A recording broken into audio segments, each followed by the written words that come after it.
준비하고 남았던 일 충성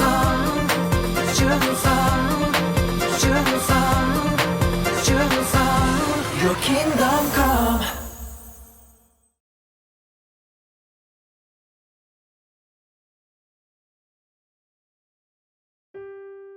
Když byl Ježíš ukřižován, jeho učedníci a lidé, kteří ho následovali, prožívali smutek.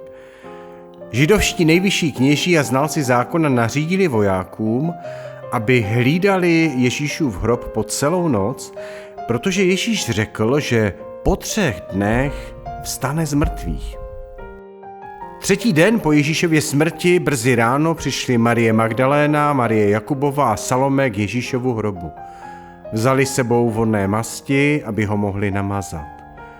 Uviděli kámen odvalený od hrobu a když vešli dovnitř, nenašli tělo Pána Ježíše. Nevěděli, co si o tom myslet.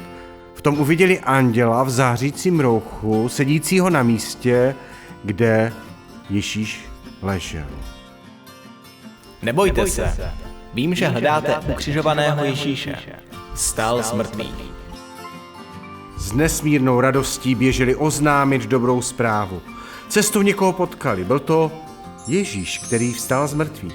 Padli s radostí před ním na kolena, objímali mu nohy a klaněli se mu. Jděte vyřídit mým bratrům, že jste mě potkali. Ať jdou do Galileje, tam mě uvidí. Ten večer byli učedníci shromážděni u stolu v podkroví místnosti v Jeruzalémě. Báli se, že je vojáci zatknou, a tak pevně uzamkli dveře. V tu chvíli se před nimi objevil Ježíš. Pokoj vám. Učedníci se hrozně vylekali a mysleli si, že vidí ducha. Ježíš jim řekl: Proč jste tak ustrašeni?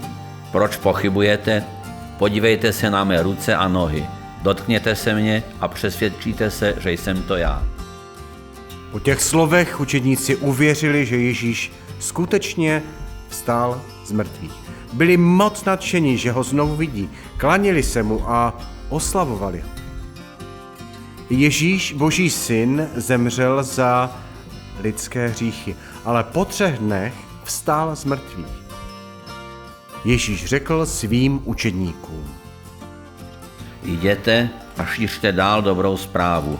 Získávejte učedníky ze všech národů, křtěte je ve jménu Otce i Syna i Ducha Svatého a učte je, aby zachovávali Boží slovo.